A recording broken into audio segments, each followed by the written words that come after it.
Eu nunca... Con Iago Gordillo.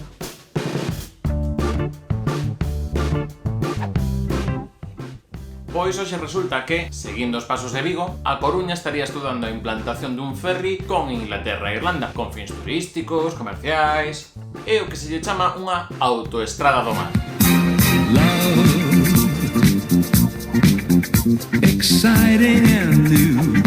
Pois eu nunca fun nunha autoestrada do mar.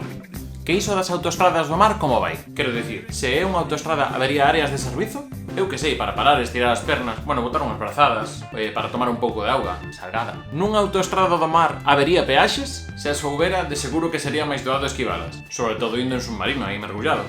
Que falando de submarino, o das multas eu creo que non o faría en helicóptero, vieron submarino que así non nos enteramos ninguén. Ou senón, desde radares boia.